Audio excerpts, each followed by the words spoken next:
Why did the richest cowboy in Brier Gulch notice the one girl everyone else had chosen to shame? The mercantile went silent except for the stove ticking and a coin spinning across the floor. Macy gripped her patched brown dress as laughter died around her. Weston Hail stared at the blue calico, then at Ruth Bellamy. What he did next would make the whole town watch. "Stay with us and tell me what you would have done." The first thing Ruth Bellamy counted that morning was not money enough. 7 pennies, then 8, then 9. She moved them across her palm with the tip of one finger while February wind worried the windows of Harper's Mercantile. Flour first, salt if she could manage it. Lamp oil would have to wait. Coffee had already become a memory. Beside her, Macy had gone very still. Ruth knew that stillness. Her daughter was 9, and hard winters had taught her not to ask for things. Ruth followed the girl's gaze. Across the store, beyond barrels of crackers and tins of molasses, lay a fresh bolt of calico from St. Louis. Blue. Not dark blue, not work blue. Summer sky blue, scattered with tiny white flowers. 32 yards of spring sitting in a Wyoming winter. Macy drifted toward it. Her own dress had once been brown. Washing had faded it nearly gray, and Ruth had lowered the hem twice as Macy grew. One knee carried a square patch sewn with darker thread. Her chestnut braids were tied with faded string because ribbon had become one of those things Ruth no longer permitted herself to call necessary. Macy stopped before the calico. She put both hands behind her back. She did not touch it. That was what Weston Hail noticed first.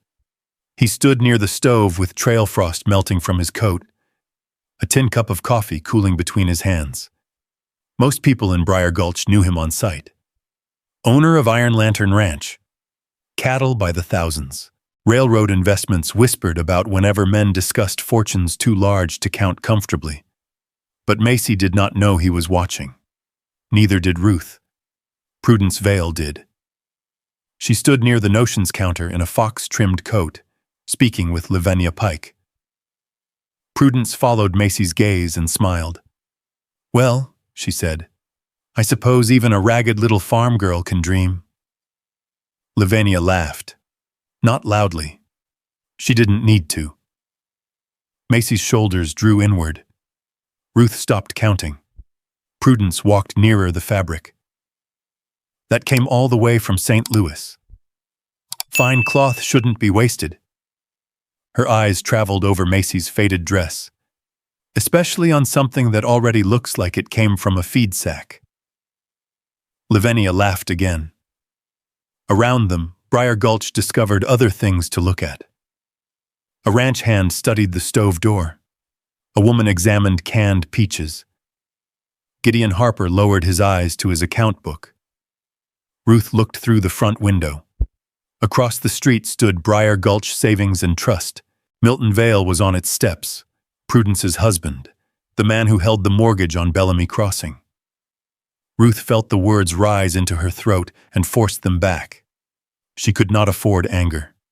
Not with flour running low. Not with February still holding the valley. Not with Samuel dead and the farm note sitting in Milton Vail's books. Macy. The girl came immediately. That hurt Ruth more than the laughter.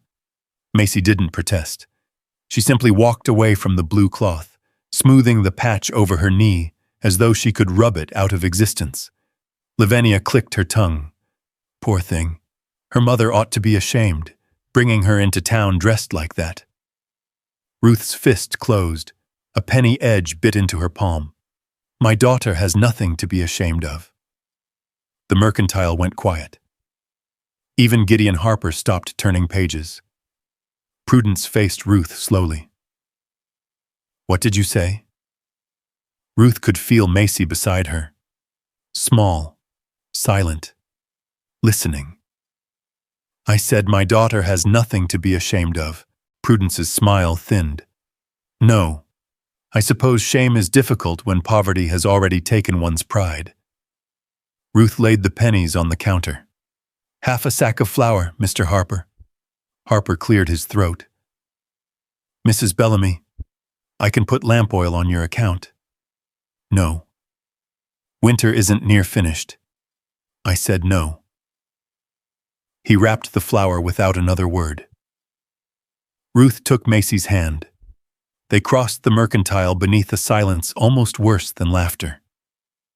Only after the bell rang behind them did Macy's head fall. Outside, wagon ruts had frozen hard beneath a thin crust of snow. Smoke hung over Brier Gulch. Ruth walked until the mercantile was half a block behind them. Then she stopped. Macy would not look at her. Ruth crouched in the dirty snow. "Look at me, sweetheart." Nothing. Ruth touched her chin. Wet brown eyes finally lifted. "I wanted it," Macy whispered. "The cloth? I know I shouldn't. There is no wrong in wanting something beautiful." Macy rubbed the patch on her knee. "But I do look like a feed sack." Something inside Ruth broke quietly. She brushed snow from the girl's sleeve. "This dress kept you warm when the north window froze from the inside. You wore it carrying kindling when I was sick. You wore it helping me bring Daisy in during that December storm." Macy listened. "A patch means cloth tore," Ruth said. "It doesn't mean the person wearing it did." Macy nodded because she loved her mother. Ruth could tell she did not believe her yet. Under Harper's awning, Weston Hail watched them walk away. Then he went back inside. The blue calico remained where Macy had left it. "How much?" Weston asked. Harper looked up. "Sir?" "The bolt. Near 32 yards. I'll take all of it." Prudence turned. "All?" "I intended to buy 6 yards for my niece." Weston looked at her. "Then you should have bought it before you used it to shame a child." Color rose into Prudence's face. "You misunderstood." "I rarely do." He paid Harper, then asked one more question. "Who does the best sewing around here?" It was Mrs. Annell, standing near the molasses, who answered. Ruth Bellamy. 3 miles east of town, Ruth pushed open the gate Samuel had built with his own hands. Bellamy Crossing was carved across the weathered board. The house leaned slightly north. 2 porch spindles were missing. Tin patches covered the worst places on the barn roof, but the woodpile was square. The yard was swept. The gate still carried Samuel's name. Macy touched the carving. Would Pa have been angry about those women? Ruth considered it. Your father didn't waste anger on foolish people. What did he waste it on? Broken fences, stubborn mules, men who cheated at cards. Macy gave a tiny laugh. Ruth held on to the sound. They had barely gotten the stove warm when wagon wheels came through the gate. Ruth went to the door. Weston Hail climbed down from the driver's bench. A boy about 10 sat beside him. Mrs. Bellamy. Mr. Hail. This is my son, Toby. The boy removed his cap, ma'am. Then Weston lifted a long brown paper bundle from the wagon. One torn corner showed blue. Ruth's expression changed. If that's charity, take it back. Weston stopped at the foot of the porch. It isn't. He did not climb the steps. Iron Lantern has 6 ranch hands needing shirts and twice that many needing repairs. Mrs. Annell says your seams hold. Ruth studied him. You bought 32 yards for 6 shirts? My ranch has never been accused of using less than expected. Almost a smile touched her mouth. Almost. What wage? He named one. Deadline? Your pace provided winter doesn't end first. Thread included? Yes. Buttons? Yes. Half payment when the first 3 are finished. Weston's eyes shifted slightly. Agreed. Only then did Ruth look at the blue cloth again. Behind her, Macy had appeared in the doorway. Toby noticed her. "You know long division?" Macy blinked. "Yes." He grimaced. "I'm sorry." A laugh escaped her before she could stop it. While the children talked near the wagon, Ruth invited Weston inside long enough to discuss measurements. He removed his hat before crossing the threshold. He asked where to sit. He did not comment on the patched curtains or the uneven floor. Ruth noticed. So did he notice things. The sharpened tools, the mended harness, the careful accounts beside the sewing basket. A poor place, perhaps. Not a neglected one. When he returned outside, Weston looked past the barn. His attention settled on Willow Thread Creek. A split cottonwood marked the bend. Beyond it stood the old stone cairn Samuel and his father had used as a boundary marker. Weston's face changed. "Have surveyors been here?" Ruth stiffened. "2 men, 3 days ago. What did they say?" "Road grade. There isn't a public road survey through here." The warmth left Ruth's face. Weston walked several paces toward the pasture, then stopped. "Did they measure the creek?" "Yes." He looked toward Brier Gulch. "Keep your deed close." That night, blue calico covered Ruth's kitchen table. She measured 6 shirts first, work before wishes. Then she cut 2 smaller pieces. Macy watched from the bench. Neither spoke. By lamplight, a child's bodice slowly took shape beneath Ruth's needle. Macy fell asleep before midnight with her cheek beside the folded cloth. Ruth carried her to bed. Half awake, Macy whispered, "Did Mr. Hale buy it because they were mean?" Ruth pulled the quilt higher. "He bought it because he noticed." "Is noticing kind?" "Sometimes." Macy's eyes closed. Ruth returned to the table, but she did not pick up her needle. Instead, she opened the chest beneath the window and removed Samuel's papers. Mortgage receipts, bank notices, the deed. Before marriage, Ruth had kept books at her father's feed stable. She knew figures. One receipt showed $12 paid. The following bank statement showed 3. Ruth frowned. She found another. $17 transferred. 5 credited. Another payment was missing entirely. She laid every receipt in order. Blue cloth on one side. Milton Vale's arithmetic on the other. By 2 in the morning, Ruth was no longer wondering whether the bank had made a mistake. Someone had been making choices. At dawn, Weston returned. He had barely stepped through the gate when hoofbeats sounded on the road. A rider galloped to the fence, nailed a paper to the post, and left without speaking. Ruth tore it free. Brier Gulch Savings and Trust. Full balance due in 7 days. Failure to pay would result in seizure of Bellamy Crossing, including water access and boundary privileges. Macy slipped her hand into Ruth's. Ruth read it twice. Then she looked at Weston.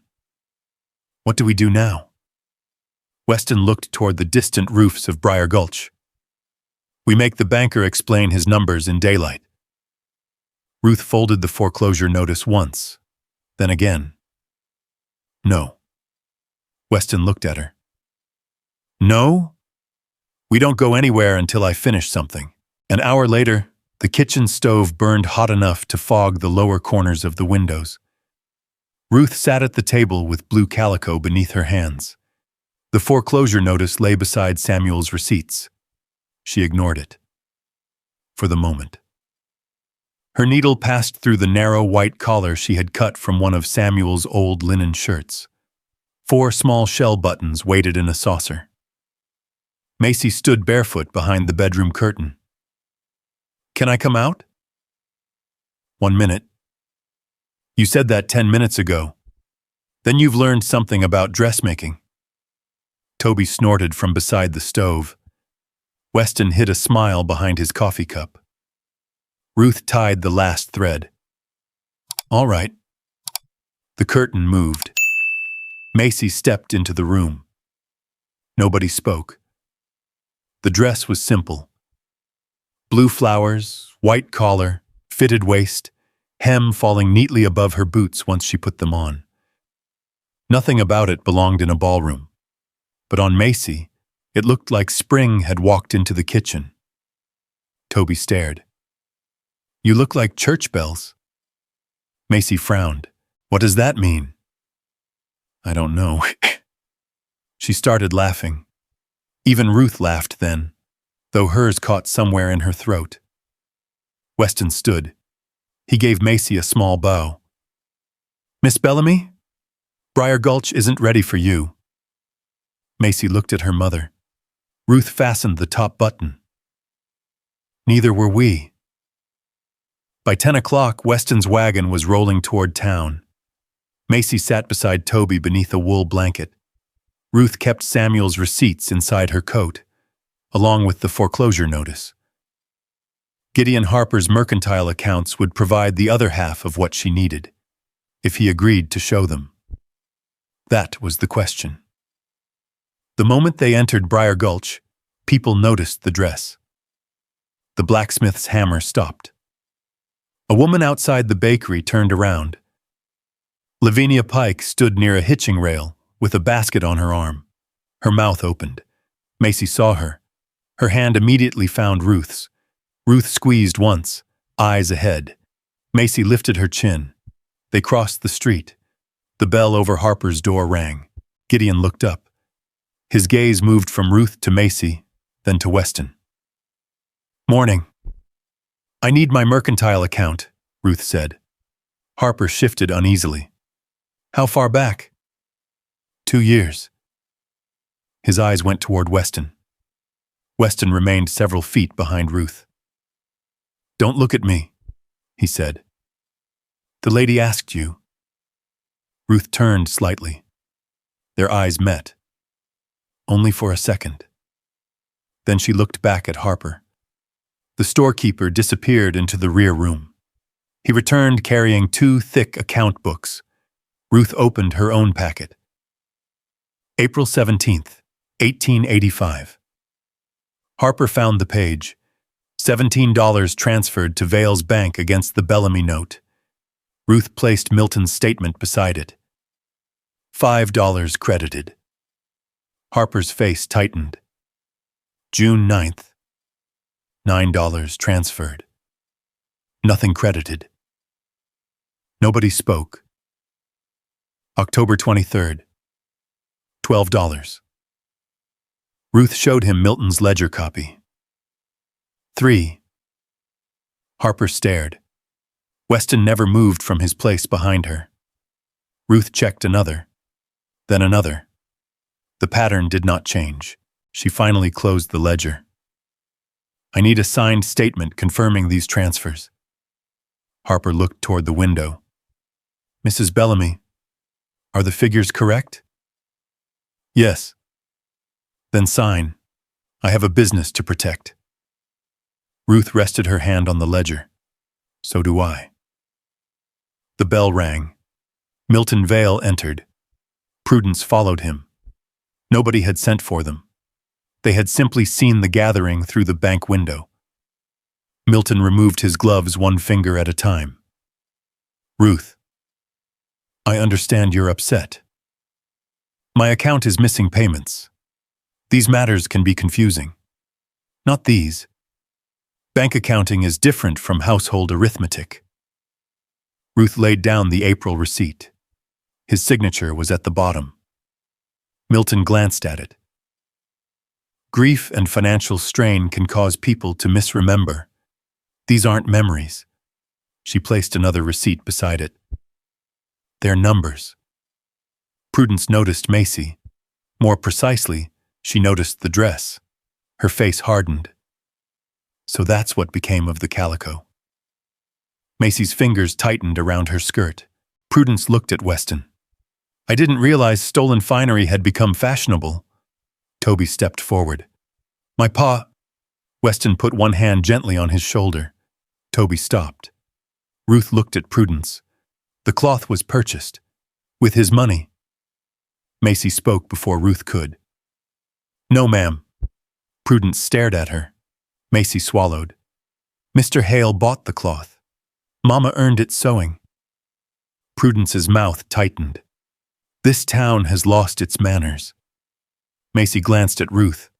Then she looked straight at Prudence. No, ma'am. Maybe it's finding them.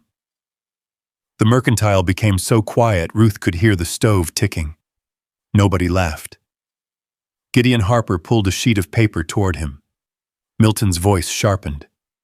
Think carefully, Gideon. Harper stopped. For a long moment his pen remained above the page. Then he began writing. He signed his name at the bottom. Ruth took the statement.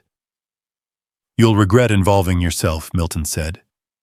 Harper looked at Macy. Maybe I've regretted not involving myself soon enough.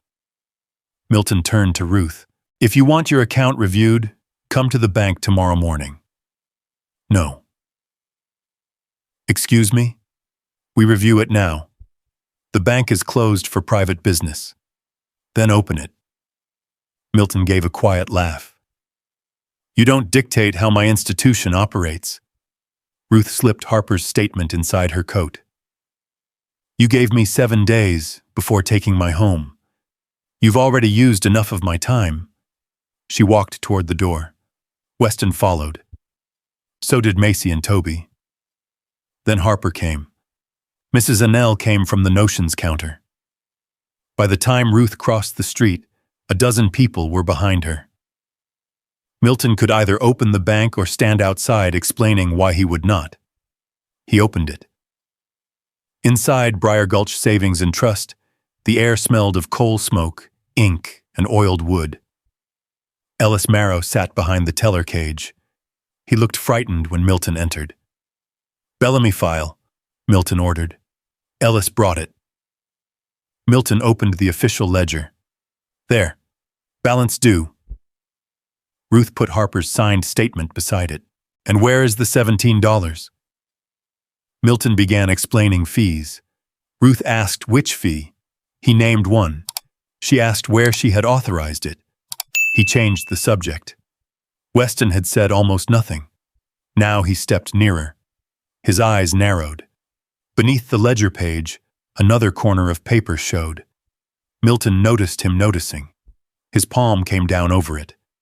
Too quickly. Ruth saw that. What is underneath your hand? Nothing relevant. Move it. Milton didn't. Sheriff Kersey was not there. Judge Wexler was not there. But half the mercantile seemed to have followed Ruth into the bank. Harper stepped closer. Move your hand, Milton. Milton slowly lifted it. Ruth pulled the concealed sheet free. Several accounts were written there. Bellamy Crossing was halfway down. Beside it, in red pencil, were 5 words. Force default before survey. Ruth read them twice. Nobody breathed. A chair scraped behind the teller cage. Ellis Marrow stood. His face had gone pale. There's more. Milton turned. Sit down. Ellis didn't. Mr. Marrow. Ellis took a ring of keys from his pocket. His hands shook so badly that the first key missed the lock. I'm sorry, Mrs. Bellamy. For what? For knowing something was wrong. The cabinet opened. Inside were additional books. Not one. Several. Ellis carried them to the counter. Alternate ledgers. Milton lunged forward. Weston moved once. He simply stepped between Milton and the books. Nothing more. Milton stopped. Ellis opened the first ledger. Bellamy Crossing. Another page. Madsen Place. Another. Old Rusk Pasture. Another. Juniper Bend. Every property followed Willow Thread Creek. Every account had strange fees. Missing payments. Accelerated defaults. The room changed. This was no longer one widow arguing over $12. Milton saw it too. His shoulders straightened. "Farms fail," he said. "That's unfortunate, but inevitable. Railroads are coming. Towns grow. Land changes hands. Progress doesn't wait for sentiment." Ruth stared at him. Sentiment. Samuel's gate, Macy's bed, Daisy's pasture, the creek where Ruth washed vegetables in summer. Home reduced to a word spoken by a banker who wanted it. Milton pointed toward her papers. "You remain delinquent." For half a heartbeat, the old shame returned. Ruth felt every eye in the room. Then she walked to the open bank door. She turned so the people outside could hear too. "I paid that mortgage with coins when I had coins, eggs when Harper could sell them, sewing when Mrs. Annell needed dresses, pork after slaughtering. I sold my father's watch." Her voice remained steady. "I paid." Harper stepped forward. "She did." Ruth looked at Milton. "You didn't want my debt paid." Her hand came down on the hidden ledger. "You wanted my land unpaid." Mrs. Annell pushed closer. "Let us see those books." Someone outside agreed. Then another voice. Milton's face changed as the crowd pressed nearer. A man entered through the doorway carrying a worn leather case. "Judge Alton Wexler." Milton exhaled. "Alton. Thank God. These people have gotten themselves excited over bookkeeping they don't understand." Judge Wexler looked at Ruth, then Harper, then Ellis. Finally, he looked at the stack of alternate ledgers. Milton stepped toward him. "We can discuss this privately." Wexler ignored him. He extended one hand. "Give me the ledgers." Milton hesitated. The judge's expression hardened. "All of them." Ellis Marrow gathered the ledgers before Milton Vale could object. Judge Wexler cleared a table beneath the bank's front window, removed his spectacles from their leather case, and began comparing pages. For nearly an hour, the only sounds were paper turning, the coal stove settling, and boots shifting against the plank floor. Ruth stood beside Macy. Weston remained near the wall. He had not touched her papers. He had not answered for her. Once, when someone asked him what he thought the missing payments meant, he simply nodded toward Ruth. "Her receipts tell it better than I can." Judge Wexler finally removed his spectacles. "These accounts are disputed effective immediately." Milton stepped forward. "You cannot interfere with lawful bank business because a widow misunderstands. I can freeze foreclosure proceedings when the institution's own books contradict each other." Wexler placed one hand over the alternate ledger. "And I am." A murmur moved through the room. Milton's face reddened. "You'll regret humiliating me this way." Ruth looked down at Macy's blue dress, then back at him. "Humiliation is making a little girl feel dirty because she's poor." The bank went quiet. "What you're feeling is being seen." Milton said nothing. Outside, Brier Gulch seemed different. Not kinder. Not yet. But different. Men who had avoided Ruth's eyes that morning now touched their hats. Mrs. Annell squeezed her arm.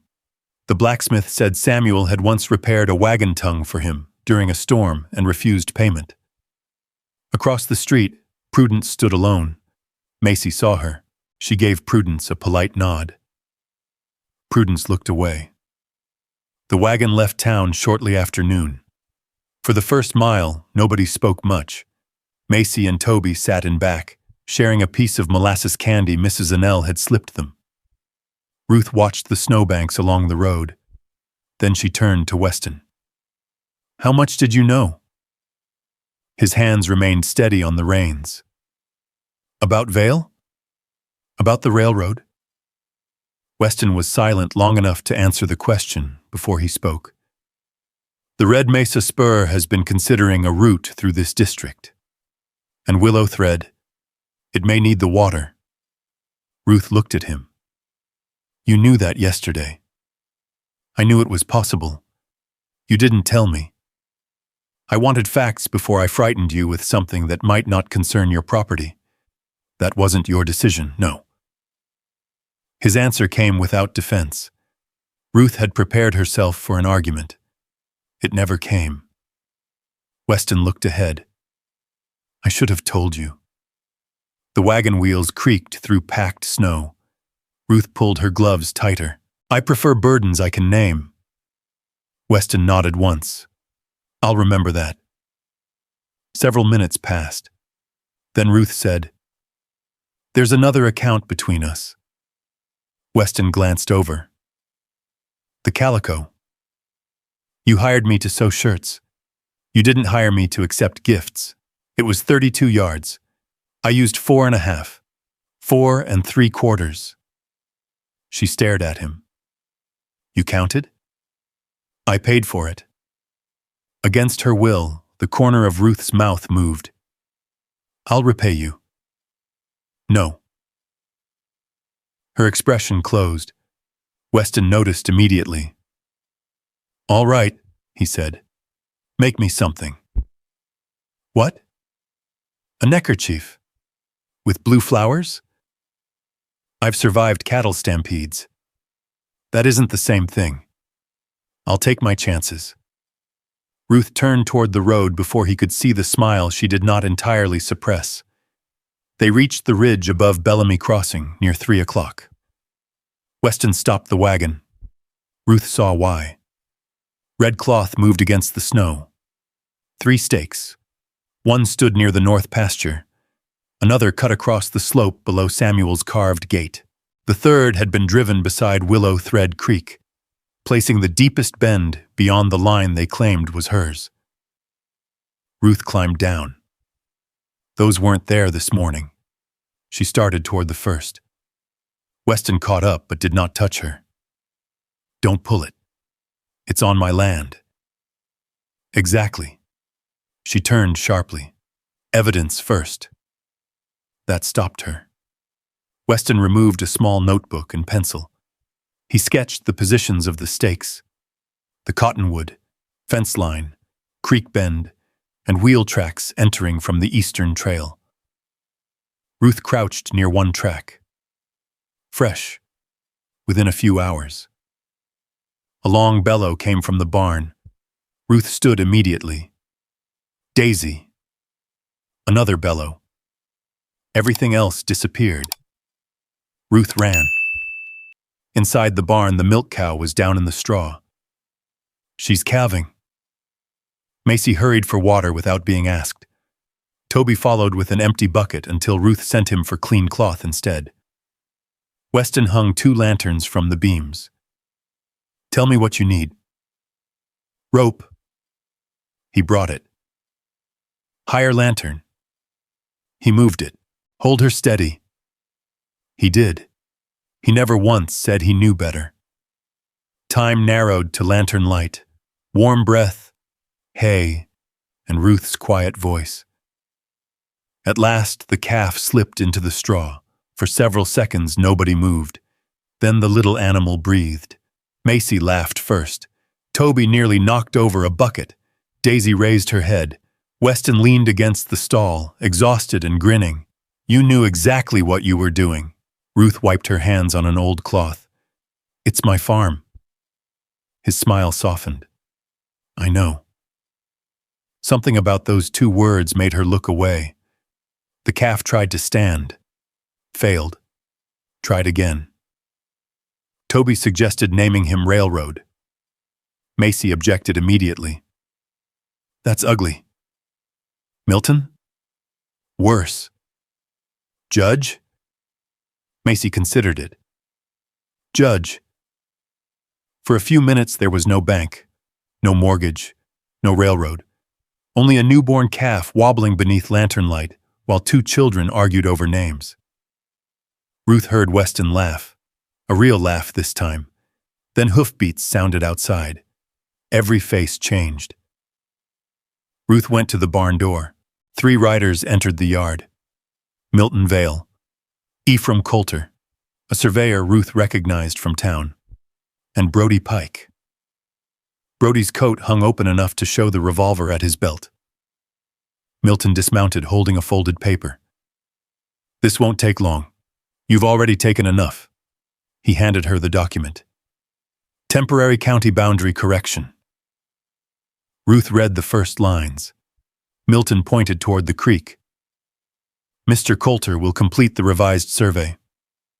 Weston stepped outside. "Under whose authority?" "Deputy Clerk Voss." Ephraim avoided Weston's eyes. Ruth looked at the red stakes, then at Brody. "The world is larger than one widow's attachment to a creek," Milton said. Ruth folded the paper. "Progress doesn't require theft." She walked into the barn. When she returned, Samuel's rifle rested low across both hands. Macy stared from the doorway. Ruth never raised the barrel. "This is Bellamy Crossing. Until a judge stands on this soil and tells me otherwise, no man moves another inch toward my creek." Brody's hand drifted near his belt. Weston moved slightly. Not in front of Ruth. Beside her. Then more hoofbeats came through the trees. Sheriff Daniel Kersey rode first. Judge Wexler followed with Amos Grier, Gideon Harper, and several men from Iron Lantern Ranch. Milton's confidence vanished. Wexler dismounted and held out his hand. Paper. He read the supposed authorization, then read it again.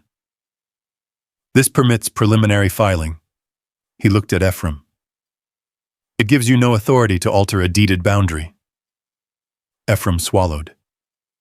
"Vale told me approval had already been secured." Milton turned on him. "Careful." Sheriff Kersey looked at Brody. "And why does a boundary survey require an armed guard?" Brody removed his hand from his belt. Nobody answered. Wexler pointed toward the stakes. "Remove them." Weston looked at Ruth. She handed Samuel's rifle to Amos, then walked into the snow. The first stake came free easily. The second required both hands. The third, beside willow thread, would not move. Ruth pulled. Frozen earth held it. She changed her grip and pulled again. "Let me," Weston said quietly. Ruth shook her head. He stepped back. She braced one boot against the hard ground and pulled until the stake tore loose. Her footing slipped. Weston caught her elbow. Only her elbow. The moment she was steady, he released her. Ruth looked at the red stake in her hands, then threw it onto the snow. Milton watched from his horse. For the first time, he looked afraid. After the riders were gone and Judge Wexler had taken the false authorization with him, dusk settled over Bellamy Crossing. Weston handed Ruth his notebook, the survey sketch. She took it. Their fingers brushed. Neither moved for half a second. Then Ruth lowered her hand. Inside the barn, Macy shouted that Judge had stood up again. Ruth folded Weston's sketch and placed it inside Samuel's leather document case beside the deed. Weston put on his hat. "Tomorrow will be harder." Ruth looked toward the 3 holes left in the snow. Beyond them, Willow Thread Creek moved dark beneath a skin of ice. "Then tomorrow will find us awake." Tomorrow found Ruth awake before 5. She fed the stove, checked Daisy and the new calf, then set coffee to boil while Macy slept beneath 2 quilts. On the kitchen table, she arranged every receipt by date. Harper's statement, Weston's survey sketch, Milton's foreclosure notice, Samuel's original deed. That went last into the worn leather case Samuel had carried whenever business took him to town. By sunrise, Macy was dressed, in blue. Ruth looked at her. "You know people will stare." Macy touched one of the shell buttons. "Then they can see these too." A wagon entered the yard. Weston stepped onto the porch and stopped when Ruth opened the door. She held something folded in her hand. "You're early, so are you." Ruth gave him the folded cloth. Weston opened it. A blue-flowered neckerchief. He examined the tiny white flowers with such solemn concentration that Macy began giggling behind Ruth. Then I'm paid in full, he said. You're overpaid. I've heard worse news. He tied it around his throat. Toby stared at him from the wagon. Pa. What? There are flowers on you. I noticed. Macy laughed all the way to the gate. The courthouse was already crowded when they reached Brier Gulch. Widow Crane stood near the steps clutching a bundle of receipts. Old Rusk had brought tax papers tied with twine. Two members of the Madsen family waited beside a wagon, their faces drawn from a night without sleep. All owned land along Willow Thread. Ruth stopped. Widow Crane looked at her. After what happened yesterday, I checked mine. She raised the bundle. Numbers don't fit. Old Rusk nodded. Mine neither. The courthouse doors opened. Inside, wet boots darkened the floorboards. Coats steamed near the iron stove. Deputy Clerk Voss sat at one table beside Milton. Prudence was nowhere in sight. Judge Wexler entered. The room rose. He began with Gideon Harper. Harper carried his mercantile ledger to the witness table and swore that payments had been transferred to Brier Gulch Savings and Trust. Did you ever notice discrepancies? Wexler asked. Harper hesitated. Yes. Ruth looked at him. How long? Months. A murmur passed through the room. And what did you do? Nothing. Why? Harper looked toward Milton. I told myself bankers understood banking better than storekeepers. Wexler's voice remained flat. That isn't an answer. Harper lowered his eyes. I was afraid of what speaking might cost me. Then he looked toward Macy. She sat beside Ruth in the blue dress. A child was mocked in my store, Harper said. I saw it. I looked down at my counter because that was easier. His voice weakened. I can't undo that. He turned toward Ruth. But I can stop looking down. Ruth did not smile. She gave him one small nod. Ellis Marrow came next. He brought the alternate ledgers. Page after page showed the same pattern.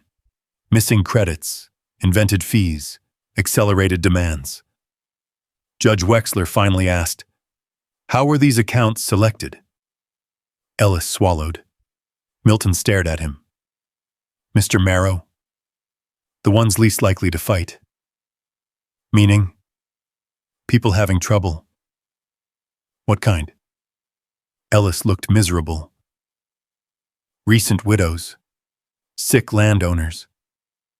Families after bad harvests. People grieving. Ruth's hands went still. Ellis continued. He said Mrs. Bellamy would break first. Weston's jaw tightened. Ruth saw it. He said nothing. What were his exact words? Wexler asked. Ellis looked at Ruth. That widows always do. Macy slipped her hand into her mother's. Ruth covered it with her own. Milton stood abruptly. The testimony of a frightened clerk does not prove criminal intent. Sit down, Wexler said. Milton sat. Deputy Clerk Voss was called next. He explained the red stakes as part of ordinary county planning. Preliminary surveys, he said, were common when commercial development was expected. Judge Wexler opened his leather case. He removed a sealed envelope. From it came a railroad map. Weston shifted beside Ruth. She noticed. Wexler unfolded the map across the table. The proposed Red Mesa spur crossed the district. Bellamy Crossing was circled. So were Madsen Place, Old Rusk Pasture, and several neighboring properties. Near Willow Thread Creek were handwritten initials. Voss. The deputy clerk's face lost its color. This map was confidential, Wexler said. Voss said nothing. Did you make this copy? I may have reviewed preliminary materials in my official capacity. That was not my question. Silence. Wexler looked toward Weston. Mr. Hail. Weston stood. Ruth felt something inside her tighten. The judge asked, "Exactly what is your involvement with the Red Mesa Spur?" Weston touched the flowered neckerchief once. Then he answered, "I'm the principal investor." The room became still. Ruth looked at him. Not rancher. Not merely wealthy cattleman. Principal investor. Milton's head snapped around. Wexler continued, "Explain. The railroad needs reliable water if the spur comes through Brier Gulch. Willow thread is one possibility. And who approves agreements involving that water?" "I do." Milton stood again. This time nobody ordered him down. Weston looked directly at him. "No water lease, station agreement, or rail purchase along Willow thread proceeds without my signature." He paused. "And I don't sign stolen title." The meaning settled slowly over the room. Milton had been forcing families toward foreclosure so their water rights could be acquired before the railroad negotiations became public. He had gambled everything on the coming railroad, and the man whose approval he ultimately needed had been standing beside Ruth Bellamy. Ruth should have felt relief. Instead, she looked at Weston's neckerchief, at the ridiculous little white flowers she had stitched into the cloth. Then at him, "You should have told me." Her voice was low. Weston met her eyes. Yes, there was no time for more. Judge Wexler began issuing orders. Every disputed Willow thread foreclosure was frozen. The emergency boundary applications were voided. Deputy Clerk Voss was suspended pending investigation. Milton Vale was ordered to surrender the bank keys, official seals, and control of the disputed accounts. Widow Crane began crying without making a sound. Old Rusk lowered his face into both hands. One of the Madsons put an arm around his wife. Ruth remained still. "Ma?" Macy's voice was barely audible. Ruth realized she had been holding her breath. She let it out. Outside, people gathered on the courthouse steps. For the first time in years, Ruth heard her name spoken without pity attached to it. Mrs. Annell hugged her. Harper promised copies of every relevant transfer. Even strangers came forward to mention Samuel. Weston waited below the steps. He did not approach. Ruth saw him. He saw her. There was too much between them now. Gratitude. Anger. The calico. The railroad. A question she did not yet know how to ask. Weston took one step toward her. "Ruth." Someone shouted from the street. "Mrs. Bellamy!" Amos Grier pushed through the crowd. He was breathing hard. A torn strip of red cloth hung from his fist. Ruth recognized it immediately. Survey cloth. "Where did you get that?" "Your gate." Everything inside her went cold. Amos looked toward Sheriff Kersey. "Barn latch was cut." Macy whispered one word. "The calf." They were moving before anyone said another thing. The wagon hammered over the frozen road toward Bellamy Crossing. Weston drove. Kersey and Amos rode alongside. Ruth held Macy against her when the wheels struck ruts. The carved gate appeared. Open. The barn door hung crooked. Macy jumped down before the wagon stopped. "Daisy!" Ruth caught her. "Stay behind me." They entered together. Daisy was alive.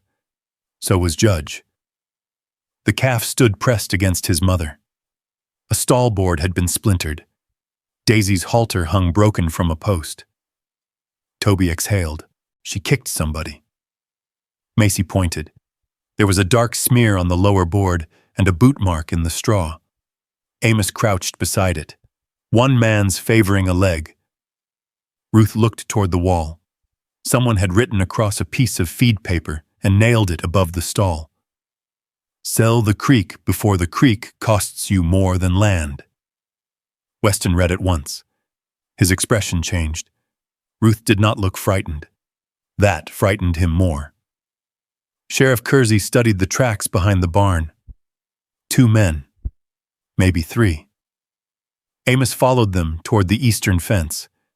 Then he stopped. "I know that route." "Where?" Ruth asked. "Abel Pike's freight shed." Ruth remembered Lavinia's laughter in Harper's store.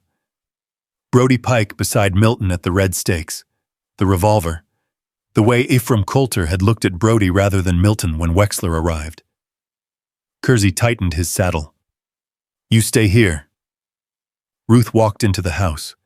She returned carrying Samuel's rifle and the leather document case. Sheriff Kersey stared at her. "Mrs. Bellamy. They came into my barn." "I know. They threatened my home." "I know. They want something." Kersey looked at the case. Ruth's hand tightened around its handle. "I'm going." Weston stepped toward her. She looked at him before he spoke. "Don't." He stopped. "If you tell me it's dangerous, I'll tell you I already noticed." Weston held her gaze. Then he nodded. "I was going to ask if your gloves were warm enough." Ruth looked down. One glove had a split seam near the thumb. Despite everything, a breath almost became a laugh. "They'll do."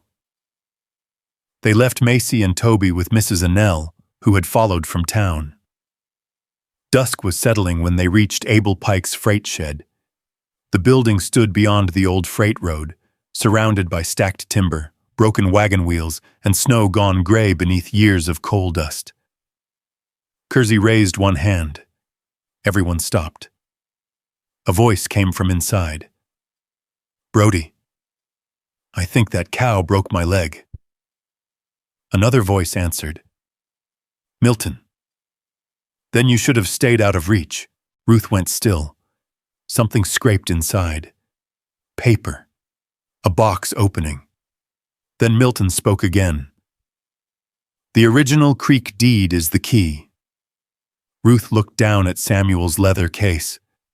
Her heartbeat seemed suddenly loud enough for the men inside to hear.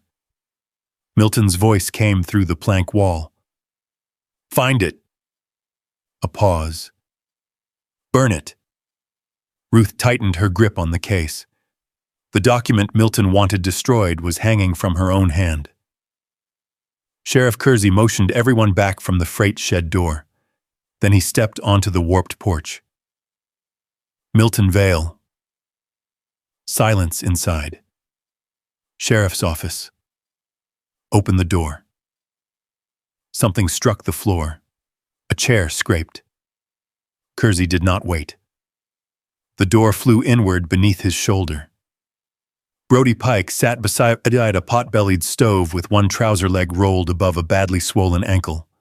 A bundle of banknotes rested on a crate beside him. Milton stood near a side door. On the table lay survey maps, payment slips, and a handwritten list of willow thread properties. Milton reached for the latch. Weston was closer. He caught the door and shoved it closed. Milton turned. For one hard second, the 2 men faced each other. Weston did not strike him. He merely stood between Milton and the only way out. No more. Kersey stepped forward with irons. Milton looked past him, at Ruth, then at Samuel's document case. His face changed. "So you brought it yourself?"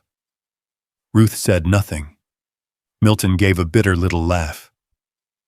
"You think you've won because Hale chose your side?" Weston's eyes narrowed. "Enough." "No. She deserves to know." Milton looked directly at Ruth. "You really believe Weston Hail rode through February snow because he was worried about a widow and her little farm?" Ruth's fingers tightened around the leather handle. Milton nodded toward Weston. "Ask him what willow thread is worth to his railroad." Ruth did not look away. "Ask him whether he'd be standing here if your creek were worthless." Nobody spoke. That was what made the question dangerous. Because part of Ruth had already asked it. She had spent 2 years learning how easily kind words could hide a claim. A sympathetic banker could hide false arithmetic. A county paper could hide a land grab. And a rich man's generosity could become another kind of ownership if she let it. She looked at Weston. "Answer him." Weston did. "The railroad matters." Milton smiled. Weston continued. "Clean title matters. Water matters. If the Red Mesa spur is built, I expect it to make money." Milton's smile widened. Ruth waited. "But I was standing in Harper's Mercantile before I knew your creek mattered." Weston's voice lowered. "I saw Macy keep her hands behind her back because she was afraid touching pretty cloth might cost something." Ruth remembered. The pennies. The frost. Macy rubbing the patch at her knee. "I bought that calico before I saw Samuel's deed, before I saw your receipts, before I knew Vail was stealing land for railroad water." His eyes remained on Ruth. The railroad made the danger larger. A pause. "It didn't make your dignity valuable." Milton's smile disappeared. Weston did not reach for Ruth. He did not ask whether she believed him. He waited. Outside, snowmelt dripped slowly from the freight shed roof. Ruth looked at the ridiculous blue flowers around his throat. Then she said quietly, "My name is Ruth." Something softened in Weston's face. Ruth. Nothing more. Sheriff Kersey led Milton and Brody outside. The final hearing began the following morning. By then, Brier Gulch knew.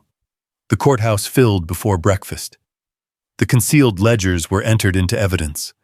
Harper's transfers, Ruth's receipts, the false fees, the unauthorized survey papers, the confidential railroad map, the money found in Abel Pike's freight shed. Brody, frightened by the charges against him, admitted he had been paid to accompany the survey and frighten landowners away from disputed boundaries. Then came the written threat from Ruth's barn. Finally, Kersey produced Milton's instructions concerning Samuel's deed. Milton sat without speaking. Prudence never came. Her curtains remained closed across town. Judge Wexler spent most of the morning reconstructing the Bellamy account. Ruth sat beside Macy. Weston remained several benches away. That mattered. He had promised nothing. She owed him nothing. Near noon, Wexler removed his spectacles. "Mrs. Bellamy." Ruth stood. "The Bellamy note is not delinquent." Her breath stopped. The judge looked again at the figures. It was satisfied. Macy stared up at her mother. Wexler continued. "After corrected credits, unauthorized fees, and improperly diverted payments are accounted for, the bank owes you $3,140. Ruth did not move. $3,140. She remembered cutting flower portions smaller, selling her father's watch, turning Macy's cuffs inside out because the other side had less wear, sitting awake after Samuel died, wondering which part of the farm she would lose first. She had owed Milton nothing, for nearly 2 years. Macy slipped her hand into Ruth's. Ruth gripped it. That was all. By afternoon, the fraudulent foreclosures were void. The water claims were canceled. Milton Vail was stripped of banking authority and remanded for territorial prosecution. Nobody threw anything when Sheriff Kersey took him away. Ruth was glad. She had learned too much about humiliation to mistake it for justice. Prudence left Brier Gulch before dark. Her carriage passed Harper's Mercantile as Ruth and Macy came outside. Macy stopped. Prudence looked through the carriage window. Macy gave her the same polite nod she had given before. This time Prudence lowered her eyes. Weeks passed. Snow withdrew from Willow Thread Creek. Mud came first. Then grass. The Red Mesa spur still needed water. One April afternoon, Weston arrived at Bellamy Crossing carrying a contract. He placed it on Ruth's kitchen table. A lease proposal. Not a purchase? No. Ruth read. Every willow thread owner kept title, pasture access, livestock rights, protected boundaries, no construction without agreed routes, annual payment for water use. Bellamy Crossing received the strongest offer because its creek bend offered the best access. Ruth closed the contract. I want Harper to check the arithmetic. He should. Judge Wexler checks the law. Yes. And Mrs. Annell checks anything that smells too polished. Weston considered this. I fear Mrs. Annell more than Wexler. You should. He smiled. He did not ask Ruth to sign. Spring continued without waiting for either of them. The money returned from the bank repaired the farmhouse roof and replaced 2 rotten porch boards. Ruth kept most of it untouched as reserve.